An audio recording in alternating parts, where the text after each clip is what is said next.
here.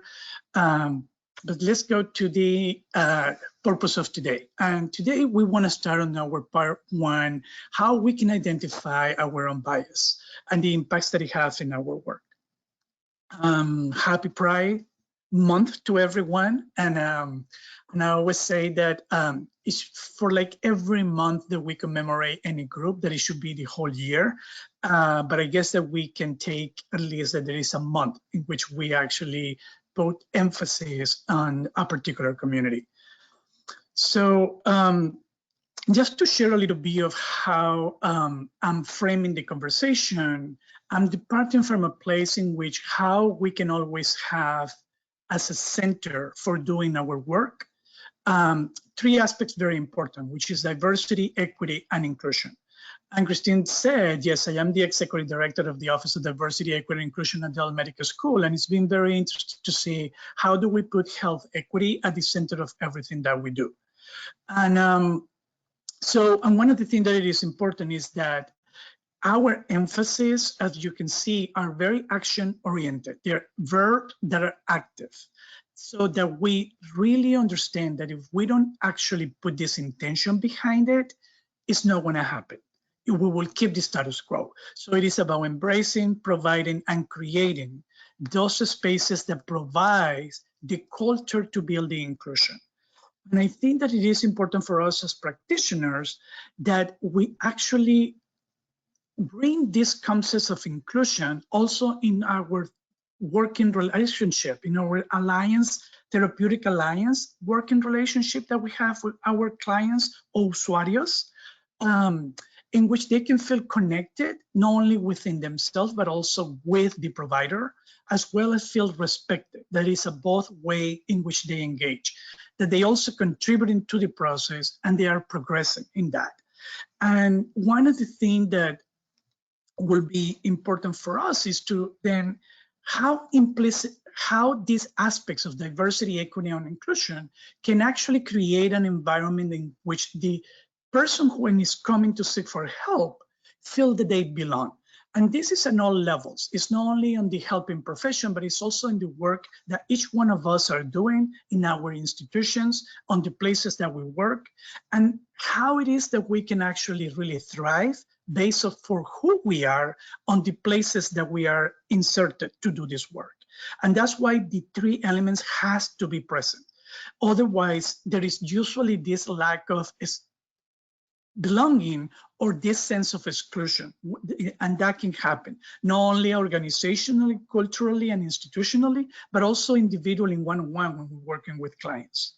So part of what we're trying to build is how do we create a sense of belonging, given that we provide these human needs of thoughts, emotions, and behavior that describe that sense of connectedness. And that sense of connectedness is the type of engagement that we would like to create working with our clients, and particularly the LGBTQ community if we do a mental health work.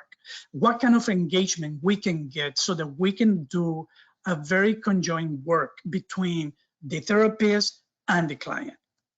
So I guess that the question for today is, how does implicit bias get in the way of building that inclusive helping working relationship? And then the other question we want to answer today is how we can address it, how we can address implicit bias in a way that don't take away the opportunity to create that working relationship in a way that is inclusive and the client can feel that they belong in the process, so that we can all feel respected, connected, contributing, and progressing. So before we start the conversation today, I want to share 4 agreements for how we enter this virtual space. And the first agreement is stay engaged. I know that we're asking an hour and a half for your time, and I really appreciate the fact that you are here today on a Friday. But when I mean stay engaged, it's not only intellectually, right? But it's also emotionally, and paying attention to those internal dialogues as we go through the process of this conversation. Because I invite you to use it as an information in the process that we're engaging in these 3-part seminars. Following that, I want to be very honest that we can actually experience some discomfort And I want you to invite the discomfort and use it as an information for us to engage in this conversation today. That internal dialogue can give us a lot of information. Invite it, welcome it, say yes to it, but sit with that information to see how it can help us to move the conversation. And then speak your truth. Even if you don't want to share, and I know that we're doing a webinar platform in which you will be sharing a lot of information via the questions and the chat. If you don't feel like you need to share, don't share. But I do want that you pay attention to what it is that your thoughts are telling you. What is the emotional reaction that you are having? And I want to make sure for us here today that there is an open judgment space. I'm sorry, I didn't mean to say that. It's a non-judgment space. Sorry about that. I think that we want to use this hour and a half as an opportunity for sharing and learning, and recognizing that while we all experts on these fields, we still have room to grow and to learn. And for that, the last agreement is that expect non-closure. This is only an hour and a half, and I always say that this process, it really takes a lot of, it's a journey in our life, and how do we go about this? So if we all agree that this is how we want to enter in this space, I want then to start a conversation by saying that one of the ways in which we can actually activate our implicit bias is when they interact with our identities. And part of what it has been studied, particularly by Amy Cook and University of Harvard, is that when we interact particularly with people, two of the main traits that we actually engage, that our brain does immediately, is if this person competent or is this person warm, friendly. And I think that that's important within the context of the US, that those immediate traits and evaluations and judgments are already created the moment that we meet someone. So what happened then when in this scope of our identities, what are our primary identities, informations are we given to other people, right? And how actually is given me those information about who I am. And then we have different levels of those. We have secondary dimension of identities in which, because this is the thing about diversity. Diversity is not just those primary dimensions, right? Diversity goes beyond that. It's about our religion, our education, our geographic location. We as individuals are more of just those primary identities. They are very important because in a way they kind of like this inborn distinctions that we have, but there is also a lot of part of how the environment, and all of you know, impact the ways how those inner ways that we have can actually change throughout time. So, and this social and racial identity is actually identities that are fundamental elements of our self-concept. And their combination in different configurations can be very powerful and can influence how we understand our life experiences. And that's very important because it impacts the way in which we recognize the I within me, but also the perceived I of people has about me. So it's this constant interaction between the perceived identities and actually the self-identity of understand my self-concept that are constantly navigating spaces. And one of the things that how these identities start forming, I like this graph that Harold presented here about the cycle of socialization. And he says that one of the things that we receive is that this from the beginning, from when we are born, we're already receiving information that it provides sense about our own biases, stereotypes that we create, our own prejudices, and it gets socialized, right, with our parents, our schools, our community immediately.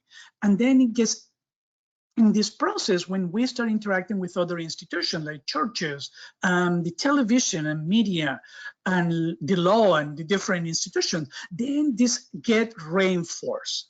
And I think that part of what he's saying is if we don't pay attention and become more conscious about the ways in which we have absorbed who we are, we can actually continue this cycle in which we somehow promote the status quo.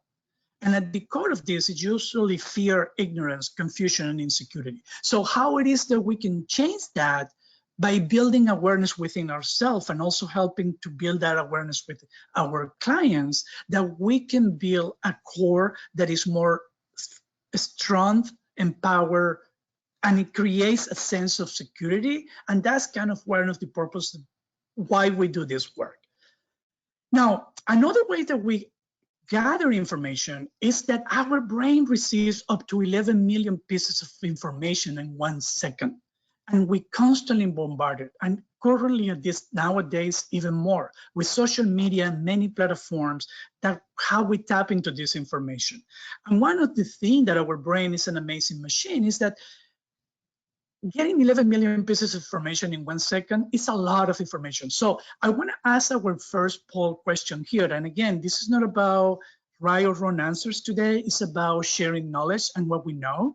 So I want to ask the question, how many pieces of those 11 millions are we able to process in any one time?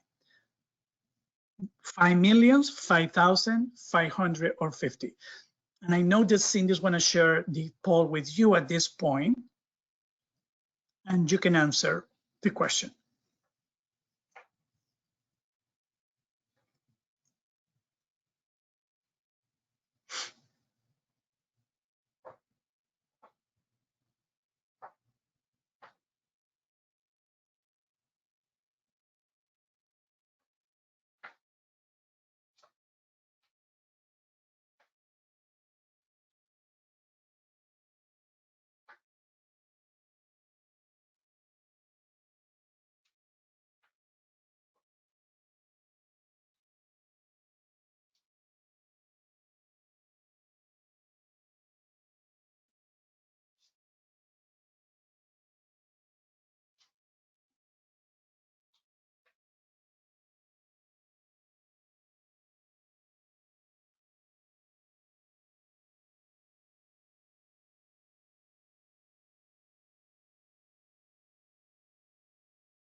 And I guess, Cindy, you will tell me after we have, I usually give people like a minute to answer the poll.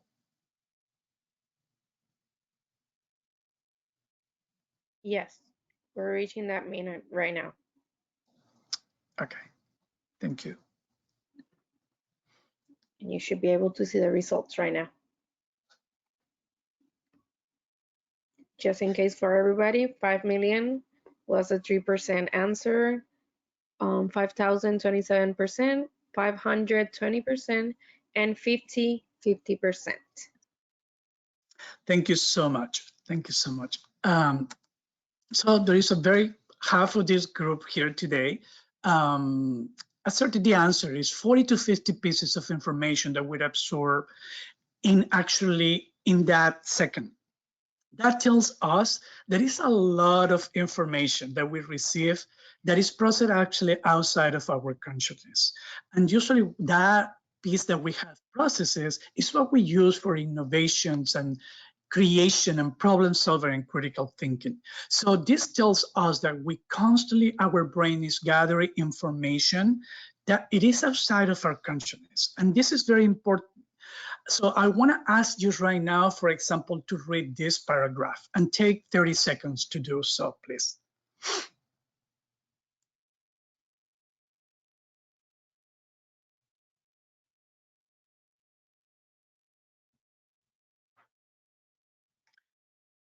So as we can see, this is an opportunity to see how our brain can work with the information that we have and make the associations and do the spell check so that we are able to process the information in such a short period of time based on the information that we have, but we do this actually even unconsciously. So one of the things about what implicit bias is exactly that, right? It's an automatic response, almost like a shortcut that our brain, based on evolution, has found ways to interact with the world in order to respond either to interaction with people, interaction with places, or interaction with situations. And this automatic response has a lot to do with all this information that we've been gathering since the moment that we are born that sometimes is unconscious. And this is part of what we want to kind of unfold here today, to see what it is exactly that we don't think that we think, but that we are thinking. And in a way, it's not only unconscious, but it becomes stereotypes that our brain does in order to categorize and organize information. Part of what it is important to see is how those categorizations and stereotypes, ways of othering groups and peoples and identities, start forming belief within ourselves about how we see not only myself, but also others. And I usually like to show this, and this experiment that was done, particularly with Philharmonic orchestras in the US, in which they were 95% male. And they were asking the question, you know, like what it is that it happened that is no more females on the Philharmonic orchestras. And, you know, people usually respond, no, we just look for the talents. We just look for the, you know, the performance of the instruments, et cetera, et cetera. They give any kind of rationale. So one of the things that they did was, well, let's change the structure. Let's do actually blind auditions.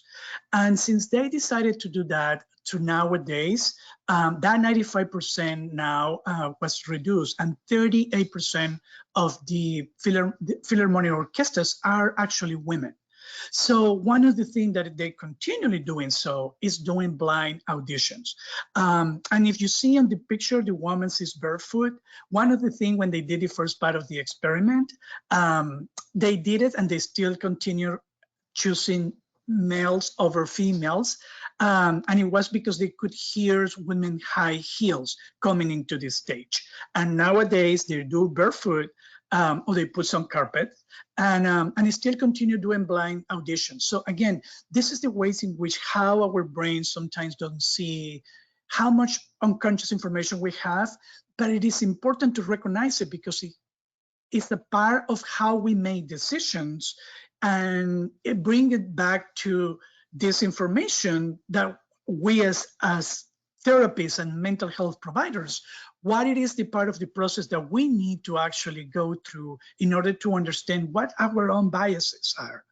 Another aspect that I want to point out here within the context of the US is our historical ways in which this power structure has been built.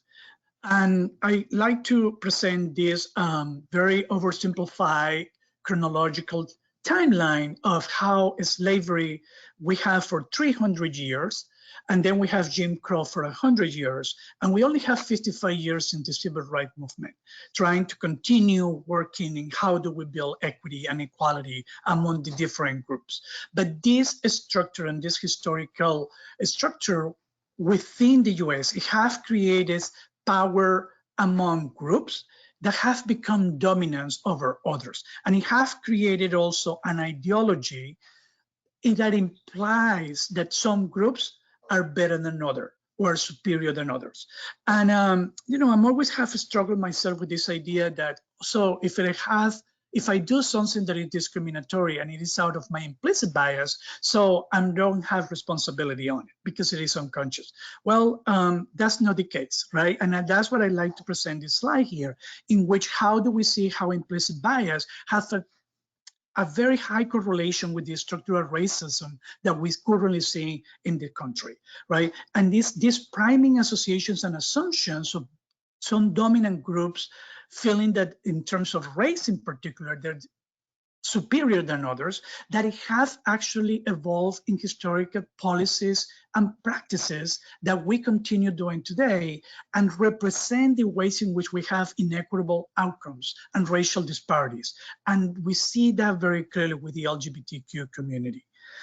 So given that the United States has this power structure that has somehow, in a very binary way, established the benefits of the proximity to whiteness and created this anti-Blackness understanding the moment that we create the proximity to Blackness.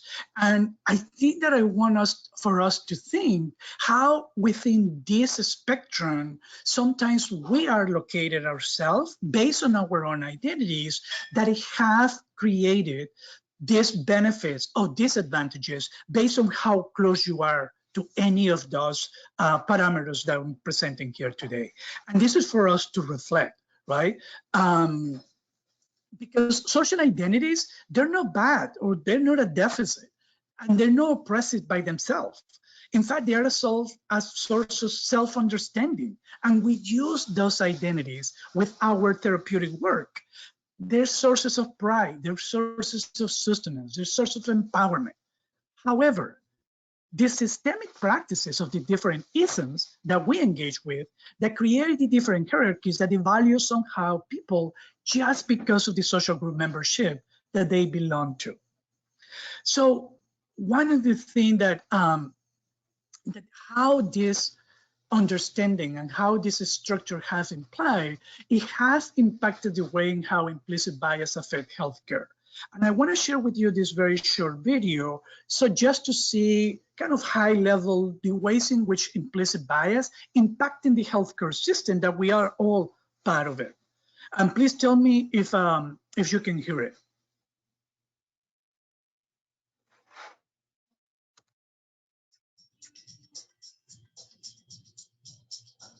Yes, we can. Thank you.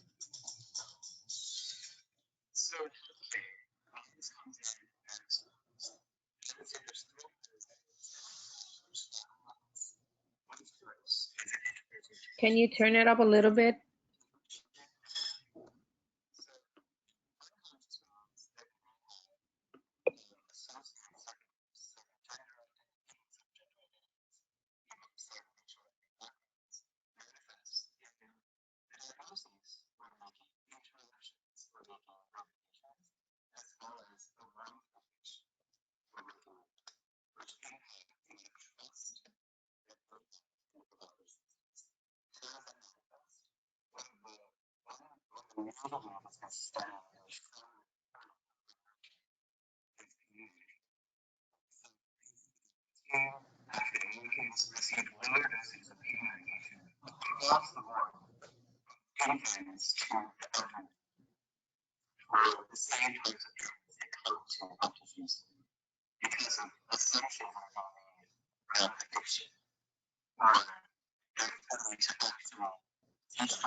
So he's posting a very interesting question, right? Even about the fact that what is the wasted money that we have as a result of the implicit bias that we see in the healthcare system.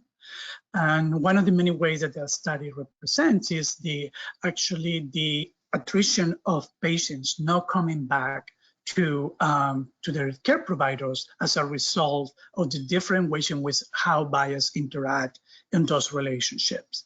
So I think that I'd like to just present to us this model that was done in 1970, but I think it's very good in a way to understand how those isms are enacted.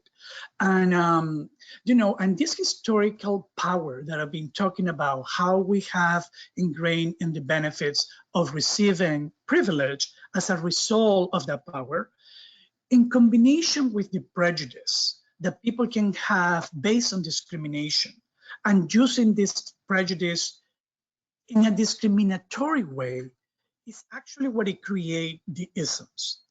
And we do know that these forms in which these isms are created, it continue perpetuating this otherizing of groups in which people who could be privileged, people who could be targeted, or people who could actually be erased.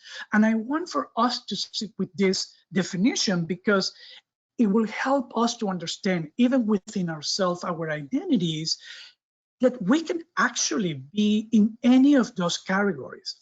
For example, myself, I can be privileged as a man, and I have actually reached benefits as a result of being a man, as part of my sex. So, and my gender. So either in promotions, either if I have more voice at the table, either at home, right? About being the person who is the breadwinner. And then I get a lot of privilege just as a result of that. So, but I also being targeted as a gay man. So in many ways that, either through legislation, on the street, within family, just because of this mistrust or fear or hate towards that group. But I also live with me that I am an immigrant. And in many ways, I had felt erased, particularly within the institutionalizations of immigration within this country and the different laws that we have in order to maintain this group, sometimes invisibles and in ways that are actually very marginal. And so again, what I'm saying with this is this concept of intersectionality, in which we all have lived many identities and we all can be on the spectrums of any of those groups that can actually be establishing those dynamics based on our identities and how the external perceive of my identities react to me. So I just want to share, for example, how this become dominant and non-dominant for each one of us versus our identity. For example, my physical functioning, right? That's one dimension of my diversity as an able body. And in that data are physically able to function based on my able body. Now, we do know also there are invisible and visible abilities of the body, right? And the invisible ones that include mental health, that is usually doesn't show in the way that the body physical functioning shows. So in terms of the power dynamic, and I want to stress on this because sometimes we tend to forget what is the power involved when we engage in this relationship. And when we are helping clients, we have a lot of power in that relationship. And we need to recognize what are the privileges that come with me sitting in front of somebody that I'm providing mental health based on those identities and how I can actually use it as a way of creating this alliance in the working relationship. So in this case, I'm a dominant group because of my physical functioning. So I can go anywhere without considering physical barriers. I don't have to plan or call in advance to see if building has ramp or I can access bathrooms easily. I don't have to negotiate with my employer about my reasonable accommodations because I don't have any impairment regarding that, right? So another ways that these dimensions of diversity are shown is language. And of course, I'm no English speakers. My English is actually my third language. I learned first Spanish, then Portuguese, then English. So, so evidently, my first language is no English, and that put me in the non-dominant group, again, within the cultural, social context of the US. And part of giving me that non-dominant category, somehow I can be dismissed by others because of their accent when actually speaking in dominant language. There is a lot of research that has been done in this area. And one of the things is that comparing people with native language, that they have more credibility and legitimacy in what they're saying. And in this study, they actually say something like, lions can drink more water than elephants, and again, part of the result, what it shows is that people give more credibility and legitimacy to those who don't have an accent, and less of that to those who have a foreign accent. However, the only accent that it has the same level of credibility is the British accent. Right? And we can talk about colonialism, but we don't have time for that today here. So again, one of the things is that sometimes this provide impacts in way how people access services if we don't provide those services on the foreign language that we're talking about. Now, so one of the things that I just received in my Facebook feeding an advertisement, and I don't know how they know because I don't speak to Facebook, is this, right? And this is not the first time. For those who are older here, we're Monster.com, which is what Indeed does right now. I receive many ways in which they want me to take classes for conversation classes so that I can lose my accent, because in that way I can move better or faster on my career ladder, right? So, so again, part of what the ways in which all of this identity manifests, it has to do with this idea that some humans who have been assigned a particular race sometimes are superiors, and that can give people the idea of heterosexism, sexism, ableism, etc. Now, we do know that these identities don't all have the same weight, right? So it depends on how, even within myself, right? I mean, sometimes my identity as an immigrant, it wasn't important until I became one. And then I actually became an activist for immigrant rights in the US. So again, so part of, they actually interact differently depending on the social environment that we are, and it's the concept of social location. Depending on where you are, your different identities could have more weight than others. And at those different levels, interpersonal, institutional, and even societal and cultural. And I want for us to sit down a little bit and think about it. How often do you have to think about each of your identity? Or which one do you think in all the time? Or people are actually making you to think about it all the time. And I want to just give you 30 seconds for us to think about this, right? What is that identity within each one of us that it has more weight, even when we're interacting with clients, co-workers, institutions, or family? And you can put your responses on the chat.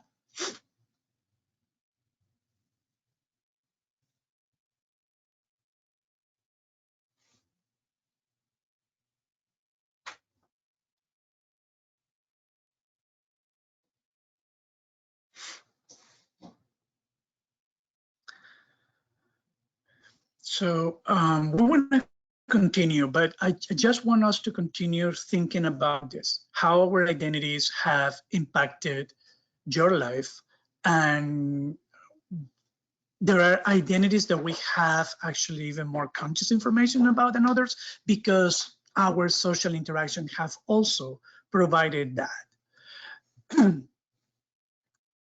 So, and with that, I want to, for us to do an exercise, right, based on those different identities. And I know that Cindy is want to share with you right now, or I believe those handouts is already on the web, and you can look at the inner flower activity.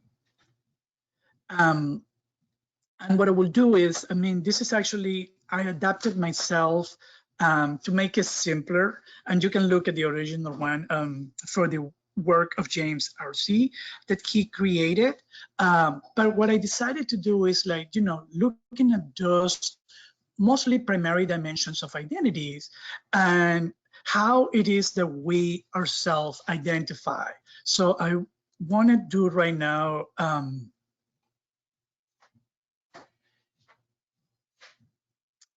is to share with you, and I hope that you're seeing the flower of power. That's how I call it.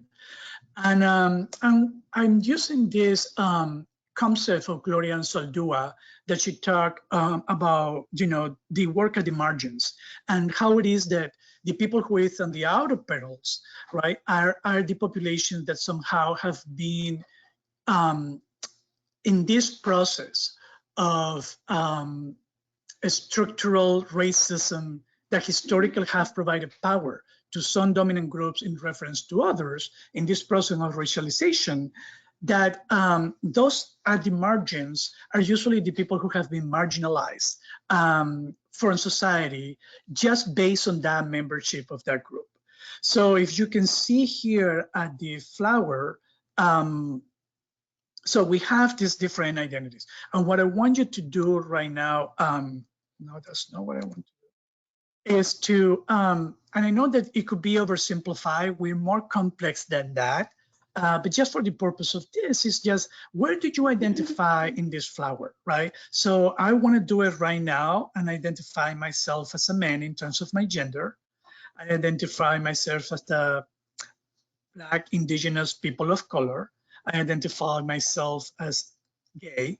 I identify myself, let's say, well, I was going to say a little bit closer to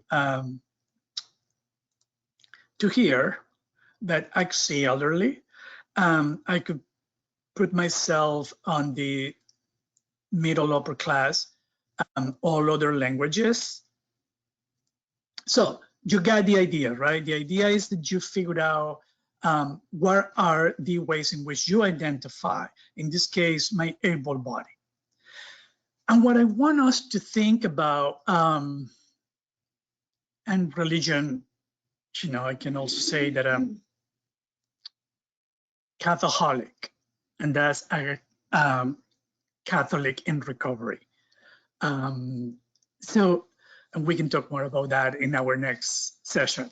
But one of the things that I want to give you an example is that about how we have used our power connected to those identities in order to enact the ism or the people who are the outer petals, right? So, and you can see one of the things that also happen is that sometimes we are on the privileged group, like in this case, I'm able-bodied and I'm also a man, and sometimes we are not, and we are on the outer petals.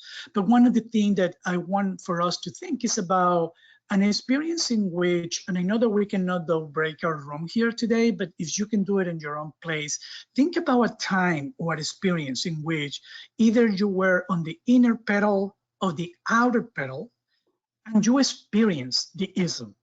For example, when I went the first time, I want to talk about physical ability. Arriving to the US a long time ago, I went to a gay bar in Pittsburgh, and overnight, I talked to somebody at the bar. We were both sitting at a stool. We never got to get up, so we exchanged phone numbers, and I left, and we say, okay, let's have some coffee next day at 3 p.m. So I was waiting at the University of Pittsburgh in the parking lot, and he arrives.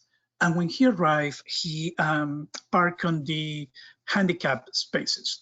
And in Venezuela back then, more than almost 30 years ago, we didn't have that, right? I'm from a little island on the Caribbean called Margarita Island that we didn't have those kind of understandings of people who have been with disabilities. So I was trying to tell him, hey, I think that you park on the wrong space, trying to be smart and trying to impress that I have learned something in this country. And the person actually say, no, yes, I'm okay, I'm in the right spot. And when he get off of the car, he started limping, right? And he told me that he was struck by lightning when he was only 5 years old. And since then, that's why he has become a disabled person.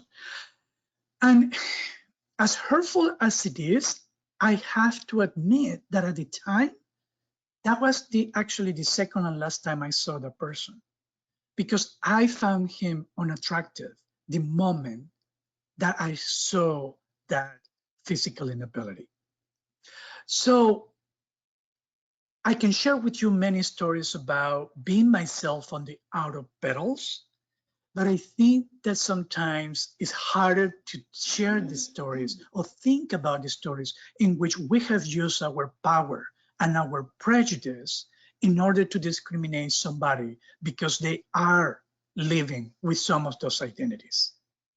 So I want to give 5 minutes or less, 3 minutes, for you to think about it, about those experiences, either within the inner petals of those identities or the outer petals, and how that has impacted you.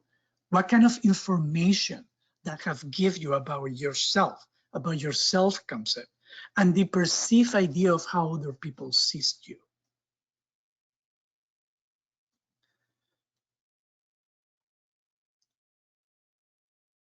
And Cindy, I don't know if we can give opportunity for people to unmute themselves and share if they would like to share. But if it is possible, if anyone is willing to, I would like to give that opportunity. Is that a possibility?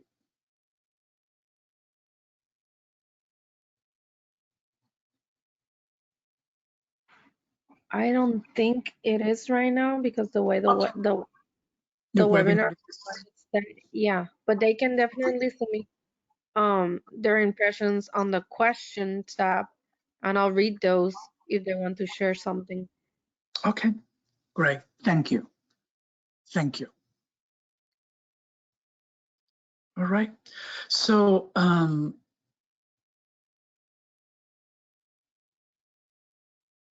let's go back to our presentation. And why I'm asking here this today is because in many ways, these identities have also helped us to be who we are.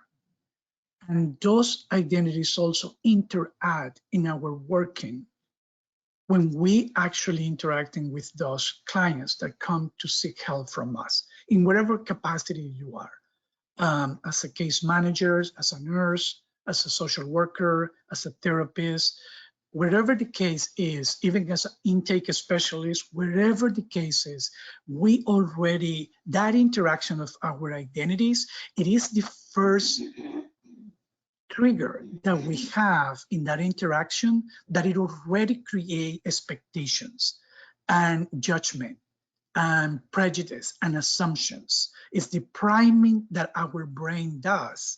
And it is important for us to recognize what is the impact that it's having sometimes in people, in how we present ourselves, in how do we talk, what is, how that relates to these relationships that we have with others. And I want just for us, if you did at least some thoughts, to take just a few seconds to give ourselves also a space to breathe, because sometimes recognizing this is exploring some of our own trauma, our own experiences that could be either traumatic and impactful, or can be very powerful too, right? And I will talk about that later. How in our work, part of that I have based my work, particularly in mental health, is with from an empowering perspective and a strength-based perspective, how do we use those identities to build empowerment within each one of the individuals that we work with?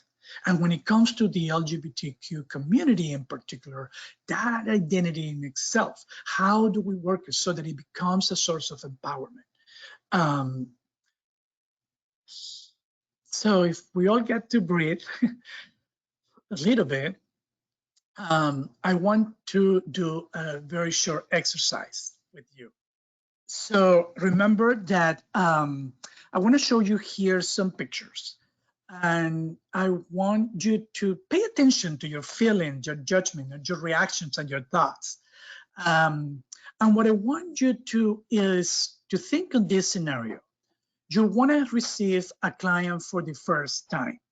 And you want to do actually in whatever position that you work in, but it's a one-on-one that you have in a private room with this person. And the question is, who would you prefer to show up? Remember, there is no right or wrong answers here. It's just for us to engage in our own knowledge. So I want to show you 3 people, and I want you to, at the end, Cindy, want to show a poll, and you will say, who would you prefer to show up to that interview or that clinical session that you want to provide? So if you're ready, I'm going to show them.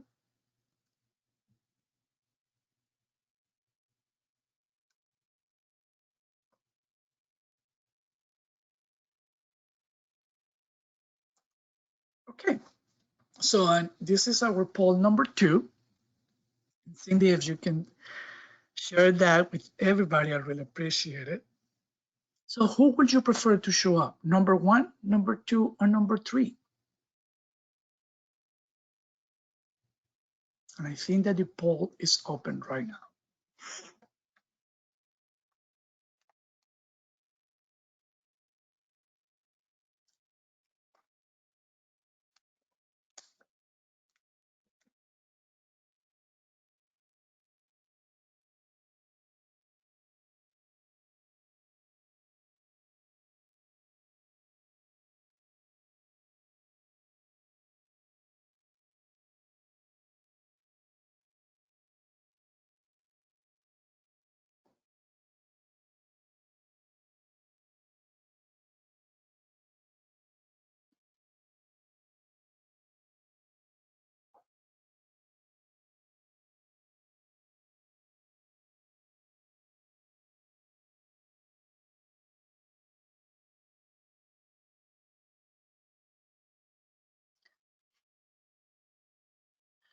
Let me know, Cindy, when you close the poll,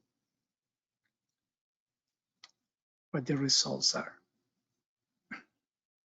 Okay, I'm sharing the results now. And for the benefit of everyone, number 1 was 12%, number 2 was 38%, and then number 3 was 50%. Okay, thank you so much.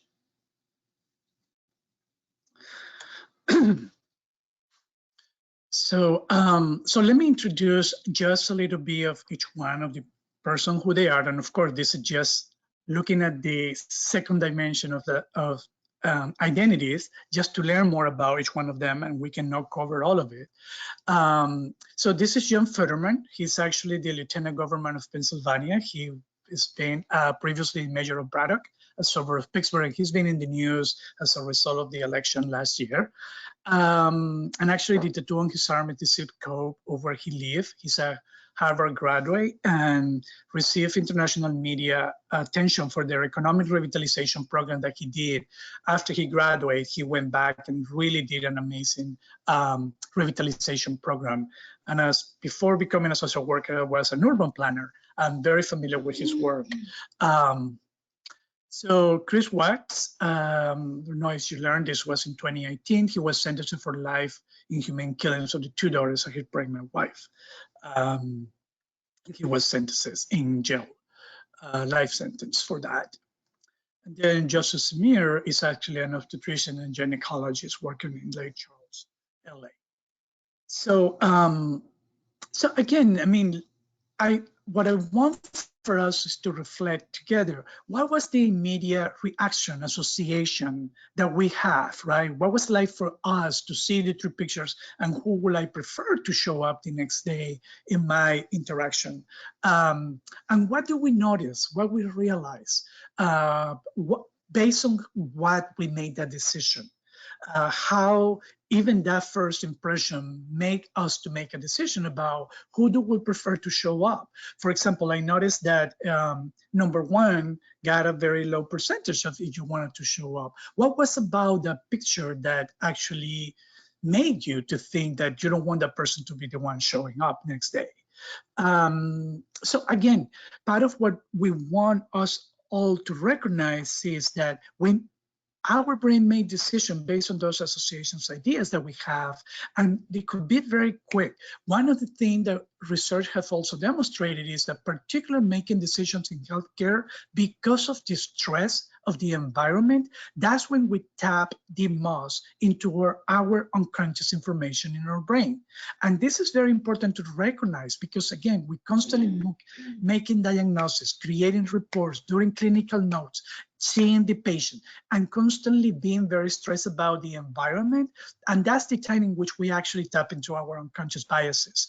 And so it's important to revise them, right? Because this become common social generalizations. Like in this case, this studies was done in which when you show athletic photograph of Black men versus white men, people always evaluated that the Black men were somehow have better ability, physical ability than the white counterpart. Or this one, right, in which the idea that men are taller than women. So this becomes common social generalizations that impact sometimes the ways in which we actually see people. There is a study that has been done about height and reference and bias in reference to height. And one of the things they have them show is that people who are taller are usually more prominent to take positions of leadership and also make more money than their counterpart. And if you notice, all the presidents of the United States are taller than 6, and the average height here is actually 5'4". So again, these become common social generalizations that in a way become the ways in which create dominant cultural norms that sets the way in which we interact sometimes with people. How do we see people, but also how do we see ourselves? And the longer you swim in that culture, the more invisible that it becomes. And I want to share just one experience I have coming into this country, first time being interviewed by a social worker in my job. And she asked me a question, right? And this is a long time ago. So whatever that reality has changed a lot nowadays. But she asked me the question, where do you see yourself in 5 years? And for me, back then, 25, 27 years ago, I just was coming new to this country. And in my culture, my cultura caribeña, in my island, we don't necessarily were thinking in that futuristic way. We were more living on the present. Our perspective of life was on the present. What I have today, I'm thankful that I have what I have, and tomorrow will be another day, right? That didn't mean that I didn't have plan. That didn't mean that I didn't have ambition. It was a different way of looking at the world. And for me, and I remember that, I don't remember what I answered to that question, but I remember throwing me off, right? That I wasn't the way, it's how I think about it. However, in this country, being futuristic oriented is very important. You have to have that roadmap of how you want to look at your life. And what I'm saying is, it's not that one is better than the other.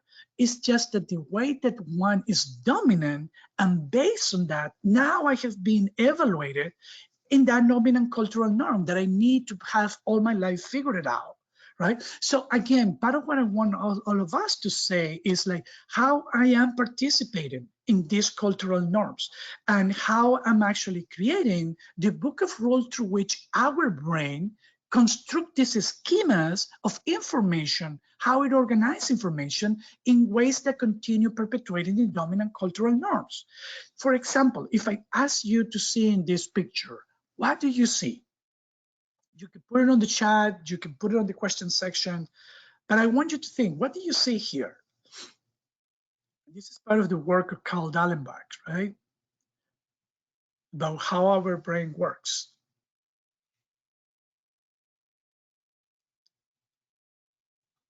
So some people actually see like a aerial map, like a piece of fabric, like a picture of a woman, like a rabbit. But so if I show you this here right now, we can all see that it is a cow, right? Can you now all see the cow behind it? And hopefully most of you will say yes. Again, our brain has this incredible ways in which how we look at things based on the information that we have. And as I say at the beginning, a lot of the information is still unconscious. So it is important for us to see that this kind of background context information is important when it comes to our worldview. If I show you here, we can all agree that this is an office chair. And if I showed you this one, we can say, well, this seems like a waiting area reception chair. And if I show this, a little bit more sophisticated living room kind of chair, right? So we all agree that we know what they are for, how we relate to them, what space they actually belong to, and what kind of interaction we can have, right? In this case, it has a function. But what happens when this is actually people, right? Where do we put them? How we otherize them? How we relate to them? What is the immediate place that we put them, or we don't see them when they actually are different than us? And this is important because sometimes this happens, as we saw in the video, when we're interviewing people that we never see, for example, in positions of leadership. And this is part of the work that we do at the Dell Medical School, that there is very few Latinx or Black men or women in positions of leadership. And we're questioning that if you don't have that in your brain, that you don't have that experience, it's easy for you to assume that that person doesn't belong in those positions, right? So this dominant culture create these weights of background information that continue perpetuating these dominant cultural norms. And it is important for us to recognize how we are swimming in it, how are we living it, and how we can do to interrupt it, right? And I want to share this quote about how when you are part of the dominant cultural group, you don't have to explain yourself. And that's very different for the people who are on the non-dominant groups, right? So that we constantly probably need to be explaining ourselves, because one of the things about privilege is that it's very hard for people who have it to see it, right? And it's because these differences can actually be difficult and can actually be uncomfortable to talk about them. Because in a way, these different challenges, what we have to come to believe about who we are, about how others are, and how the world is. And sometimes we don't want to feel guilty about or responsible for the injustice, for the historical ways in which we have created dominant group versus non-dominant group. And what I say usually to this is like, you know, feeling guilty is part of the process, feeling uncomfortable is part of the process, but let's actually move forward and have the conversation so that we can engage in creating a better place for everybody and fair for everybody. And some people can tell me, and they have told me, that there sometimes are unnecessary. Why do we need to continue talking about this? Well, let me show you some example. This is spring of 2015, University of North Georgia.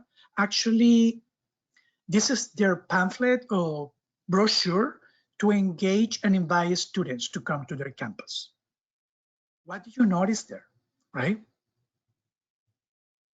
And I don't need to, it's self-explanatory. And I think, you know, if there was somebody on the communication team saying, hey, what are we saying here? That we want just white men to come? That the white men are the ones who are successful, and that the Black man is almost dripping on the back, and the woman, who probably Latina or not, just behind it? What it is that we're saying. And sometimes, that's what I stress, the fact that sometimes we need to think about the power dynamics, because if I'm in that room and I don't feel safe, I would probably say anything if I feel that there could be retaliation about it, right? Another example, this is Microsoft's Office launching their Office 2013, right? What do you notice here? And I will explain it to you, given that we cannot have access to your mic. But it's, you know, if we see the different levels, essential, introductory, and advanced, who actually is in those pictures, right? The Asians, American or Asian descent people are in the advanced level. And this kind of understanding of modern minority, that those are the ones who can actually utilize it, right? And in the middle, you know, the white couple, and then on the essential is the two black guys. So one of the things that is important to recognize is also who is not in the picture. Black women. And also, there is this idea of who belongs where. If you see the pictures, the introductory and advanced level, they are in this institutionalized space, look like a library or office or something like that, right? The two black guys are at the park, which even though I prefer that, again, it's also sending the message of who belongs where. And this actually, the whole advertising campaign was turned down in a week because all the backlash that they had. But one of the things that sometimes I get the question is, but Professor Ortega, do we really need to continuously be deconstructing every information that we receive? And my answer to that is, for Black, Indigenous, and people of color in general, turning that switch off could mean life or death. So it is on. And I think that it is important for us to recognize that that's a very different life experience for everyone. It depends on how those identities are lived or experienced.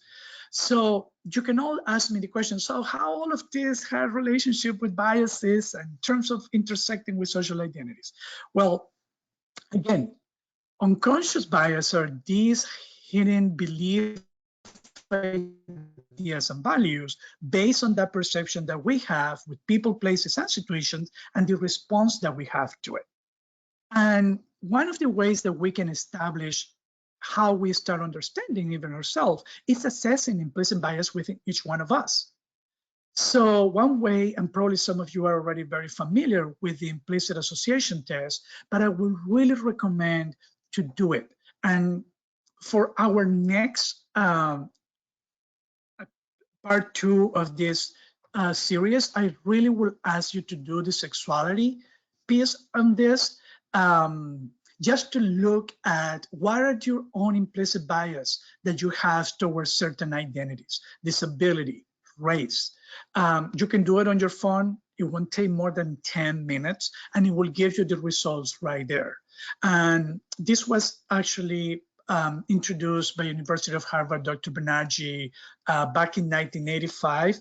And 20 years after that, 25 years after that, they did like a massive, almost like 500,000 responses of the IIT. And these were the results that came up, right? And almost all of those identities were above 70% when it relates to either gender or race or disability. And there was actually a study done also on LGBTQ, and it's 2015, and the test actually found that heterosexual physicians, nurses, and other healthcare providers implicitly favor heterosexual people over lesbian and gay people. And I think that it is important to recognize that, particularly understanding this kind of idea of self-consent for the LGBT community, how we internalize homophobia, it has also an impact, right? So in the implicit association test study, 38% of the lesbian and gay men had implicit preference for actually heterosexuals, right, and the straight people. So again, I really recommend that this is one tool that you can use, and there is a lot of criticism to the tool, but I think it is important for us to start seeing and creating awareness about these sometimes biases that we can have towards certain identities. And the test is based on the speed in how do you choose answers, but it's in a way kind of how in media our response can be based on our associations that we make. So, and there is actually a book, it's called Blind Spot, that Dr. Banerjee actually wrote in reference to that study. But I like this quote that she put here, because in a way she's saying that implicit biases come from culture. I think of them as a blueprint of the culture of our own minds. Human beings have the ability to learn to associate two things together very quickly. That is innate. What we teach ourselves, what we choose to associate, is up to us. And I think that part of the criticism that she received is that where do we take the responsibility when we engage in those isms as a result of the dominant culture? And if we say that it is, you know, just implicit bias, so we don't have to do anything about it. Well, what she's saying is we need to figure out what it is that we teach, what it is that we take, and what it is that we want to become aware of so that we don't continue perpetuating the dominant cultural norms. Because one of the ways that this manifests is through microaggressions. And I will do a rush part here because, well, I shouldn't assume, you see, I'm doing it myself, that most of you are familiar with microaggressions. But this is the thing, this is the way in which how we can show that behavior as a result of that implicit bias. And this is actually has been studied by Sue and many others, how microaggressions impact particular the therapeutic alliance that we're trying to build with our clients. The term microaggression started for the first time in 1970 by Professor Chester Pierce, psychiatrist from Harvard Medical School. And he used the term just to reference to the insults and the way that Black men in particular, Black people experiences by non-Black in those schools. And then, and of course, this term has been taken by Sue, Daryl Sue, to take it not just in terms of race, but other many ways of their identities. And this is a very subtle ways and offensive comment or action directed at a minority or non-dominant group that is often unintentional and is often unconsciously, but it continue reinforcing the stereotype. I put that example on the little comics on your left because I have got that microaggression many times over, right? Oh, you speak really good English for an immigrant, or oh, you are very articulate for an immigrant. So again, these are very subtle ways in which how people can manifest this nonverbal visual or behavioral realm that are automatically as part of our unconscious biases, and they're manifested. So one of the things that it is important is that the research on microaggression provides strong evidence of the impact that it has on the levels of depression and trauma among minority. And we need to understand that. The other thing that the research has shown is that it not only harms the physical and mental health of minority, it also diminishes the trust of the working relationship with service providers and caregivers. And this is very important for us so that we become aware how not to engage on that. So particularly with these microaggressions and microinvalidation within the LGBT community, we know that 9 out of 10 LGBTQ identifies high school students report experiencing harassment at their school. So, and they feel that it's a unsafe environment. So I won't have time to show this video today about microaggression, but if you can look at it, it's microaggressions, it is like a mosquito bites. But I want us to recognize how we can interrupt it. And the way that we can do it, as long as it is safe, we need to name it, we need to claim it, and we need to stop it. And by naming and mean, ask for meaning when the person interacts with the microaggressions. And then try to reframe it and say that you're not comfortable about it. And at the end, what we want is, how do we make sure that this not happen again? Based on the work of Marie Lee Brown, one of the things that we're looking at is when do we need to call out a microaggression or when do we need to call in a microaggression, right? And I think that trying to engage in conversation that is not reactive is what we want at the end so that we can provide an opportunity for learning and growing. So how we address our unconscious bias, how we can actually engage. One ways that we need to start with is if you have a brain, you are biased, and we all need to recognize. And even when this actually sometimes conflict with our conscious attitude, behaviors, and intentions. The other thing that we need to do, and I really recommend, engage with the implicit association test in any of those identities that you think that you could have some bias, and sit with the information and read it. And we can talk more about on the next one. But now I want us to look at the like me bias, right? And you have my trust of 5, and you have 3 minutes. I want you to write 5 people or think about 5 people that you trust in your circle of trust. And if you don't put family, even better. But if you have to put family, you can include them. But think about 5 people. In your handout right there, it's called my trusted 10, but I'm asking you right now to do 5. And you can also only put initials so that you don't have to identify the people. And then try to answer the different identities across the spectrum right there. And I give you 3 minutes.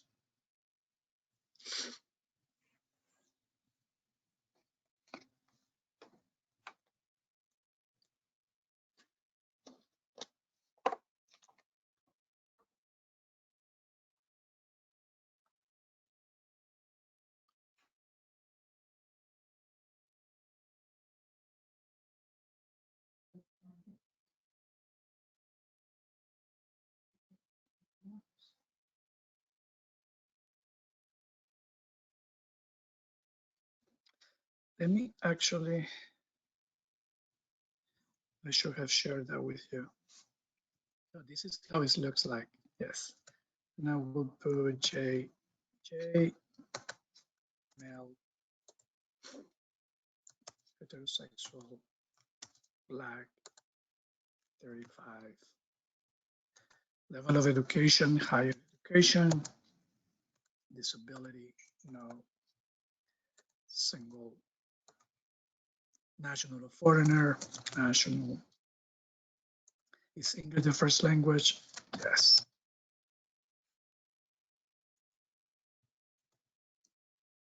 And you can do only 5 of them, just for sake of time today.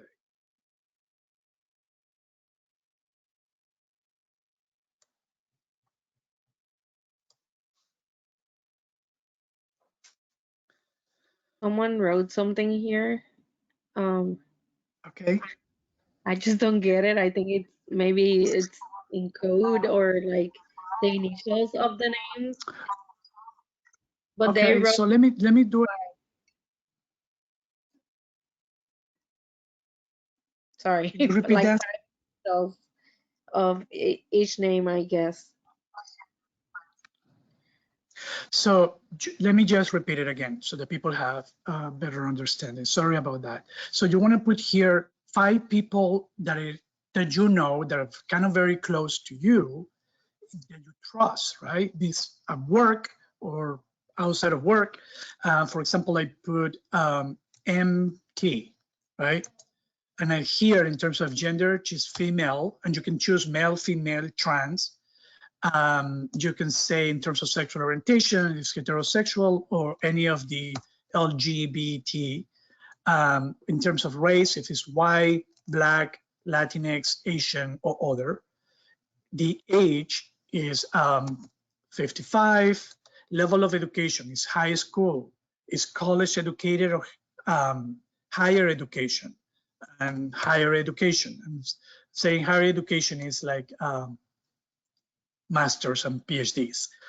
Disability, yes or no? No. Marital status, single or married? Married. Nationality is the person, I mean, when I use this is origin from nationality. I mean, I know some of you are in Puerto Rico will say, yes, it's from Puerto Rico, that's national, or foreigner, right? This person for me is a foreigner. Is the first English language English? No. So that's what I'm, asking people to do. 5 people that you trust in your circle and just go across these different identities and identify them. I did an example of that on the chat for everybody so they could see how that would look in terms of an answer if they want to submit something. Okay. Thank you. And what I want for us to look at this is that, and I know that we cannot share our screen, but is to see who are the people who are closer to you. How similar to you are they in terms of age, in terms of sexual orientation, in terms of marital status, in terms of their language, in terms of the level of education? Because this can help us to see, right, that I usually tend to go around people who are similar to me, right? They're kind of the like me bias. And this is the affinity bias that we understand that sometimes when we see other people that are different than us, we immediately put them, our brain, put them in the category of other, right? And what that's something that our brain are doing, part of what this exercise helped me to understand is to see how do I need to expand the diversity of even my inner circle. And even this for organizations is very important, because if this is a circle within institutions, my circle of trust looks like me, that's the people that want to get the visibility projects. That are the people that want to get promoted. That are the people that want to get actually access to different resources in ways that other people don't do. So again, this is part of the continual awareness that we would like to create for us to see how do we see ourselves in relationship to others. And I want all of us to have the time, and I know that we don't have time today here, but given the format, but what do you notice when you roll the 5 people that you know the most, what it was like for you? So I want to give you some ways in how we can mitigate our biases. And I think the first and foremost, we have to recognize and accept and increase our awareness about our biases. We have to recognize that we have it. We have to accept that we have it. And we need to engage in this process of becoming aware about what they are. And then we need to look for commonalities, right? It's what we call the common identity formation, because our brain is want to look at the difference rather than the commonality immediately. Then we need to engage. What are the parts that are common? Where is these common factors that we can engage with so that we can work from that place? And we've been taught this when we're doing therapeutic work, right? If we engage with the differences, there is no commonality. How do we build rapport, right? Let's start on the commonalities, and then we can start engaging on, after we continue building the trust, to engage in those differences, particularly if they're racial or ethnic or gender or sexual orientation differences, right? And then challenge your own experience and knowledge. Look for perspective taking, right? Try to look for perspective that is different than yours. And again, if your circle of trust is very similar, very think alike like you probably want to get kind of the same thinking, right? So explore and sometimes go to the person who's want to tell you differently about it. Tell the person, you know, sometimes we have this person that tell you the real thing. Go to that person or put in somebody else's shoes and think about it. If I made this decision today, how so-and-so will think about it? Who will be impacting? And sometimes we have to explore this awkwardness and discomfort. And the elephant in the room sometimes is right there, and we don't engage in it, right? Sometimes because we feel the discomfort, and discomfort take place more than anything else.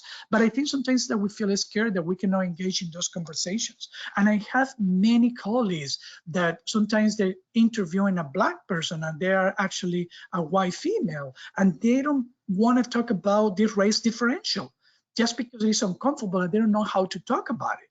And then engage with people that you consider others and expose yourself to those positive role models, right? How we can counter stereotypical exemplars to provide, to go against those stereotypes that our brain has already engaged with. And then try to provide emotional intelligence in the sense that how do we engage with people in a way that is empathetic, in a way that is provides self-determination of the other person, in a way that it is honest, and in a way that is open to engage, to learn about each other. And we will continually doing this as a process, as a journey, because every experience that we have with every client is different. So this work, I just want to say it is continue, and it starts with me and each one of you. And even though these conversations can be very difficult sometimes, we need to figure out the ways to engage them so that we can all use it as an opportunity to learn. And yes, this work also takes time, because what we're talking about here is changing cultural norms to change systemic structures. And it takes time and it takes work. But I think that we are engaging in this idea of how we can build more inclusive environments that people can feel that they belong, even if it isn't a one-on-one interaction. So now I want to give a few minutes that we have left for questions that you have posted on the chat before we end it. Or comments or afterthoughts or takeaways, whatever the case is that you would like to share.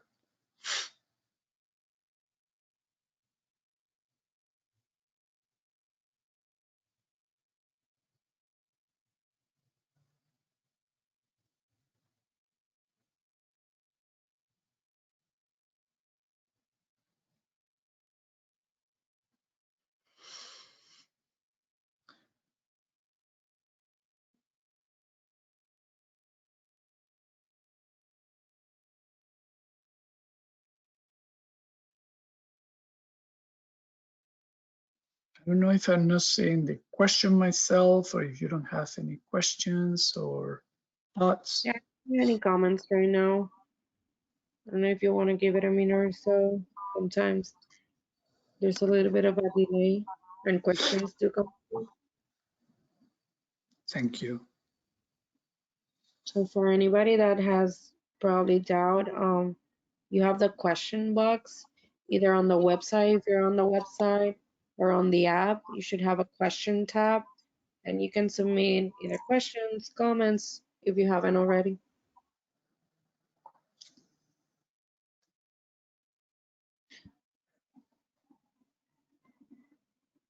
We do have a comment here saying that it was a wonderful workshop, and they're asking how to sign up for the next part. I'll just let them know. Okay. Thank you. Thank you. And I know that I shared a lot of information here today. And one of the things that I want to say is that,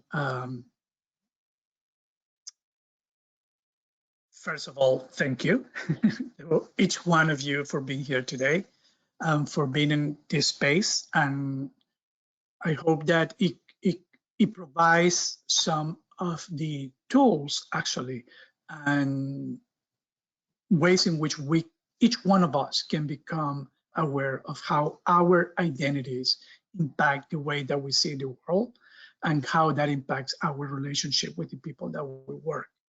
And so coming up next, the part 2 and 3, this one to be in June 18 and then in June 25th, so close to June 26th, so that we can celebrate the whole month of Pride.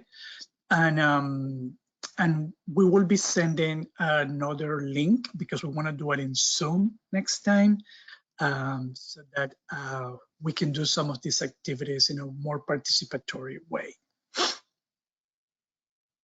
We do have another question, Okay. and it says, what is it about a person who does not trust anyone? Is that judgmental? I am assuming that do not trust any of the identities.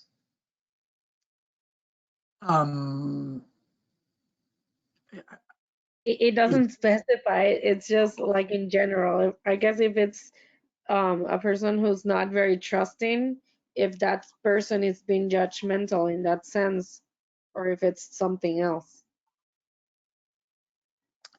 Well, one of the things in my experience, that usually, but people of color, when they go into the healthcare system, they don't trust the healthcare system. for very obvious reason, historically, the way that it has been treated, the way that it has been discriminated. So the fact that the person come in not trusting, I think it is our responsibility to figure out how we can build that trust. Yes, it's hard to do. If I'm understanding the question correctly, it could be mentally related, but I think that that's our work to explore where that lack of trust comes from and what it is that we can do to acknowledge, to recognize it, and to build new trust in the system, right? So I hope that that answered the question, but I do think that a lot of people actually tend to untrust the healthcare system. And, you know, we can say that is the individual, but at the same time, what has been his or her experience or they experience that it have actually made him or her or they to get to that place. Thank you.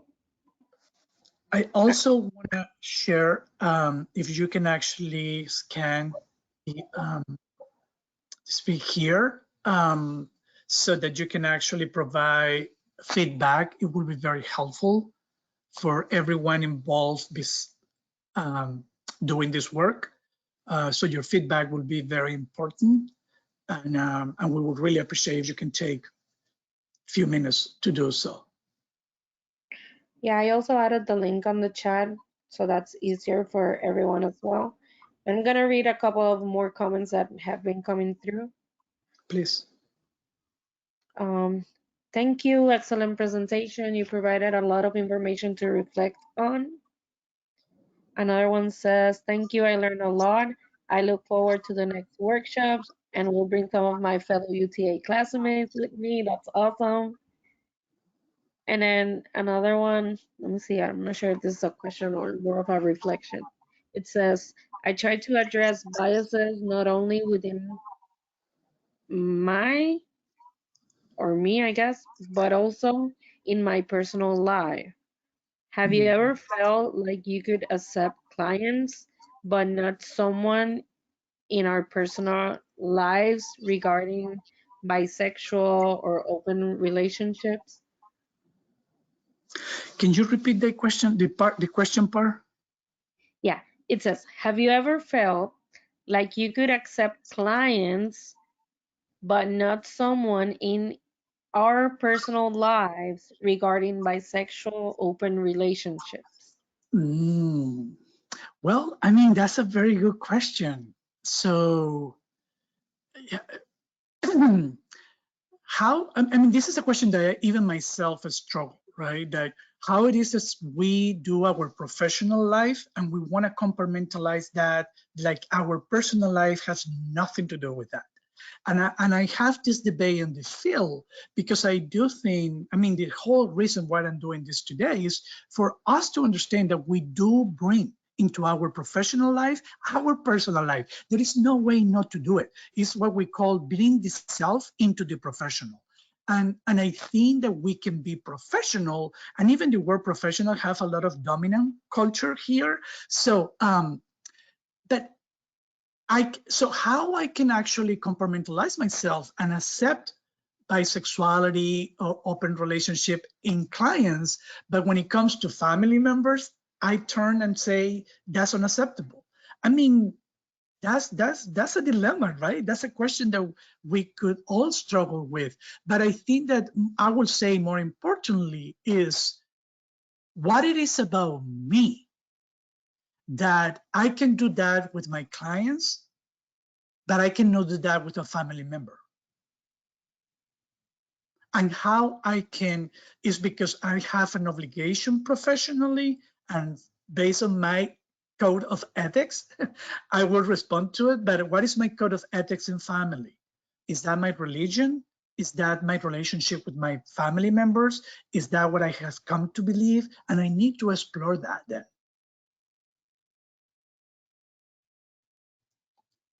Thank you for that question.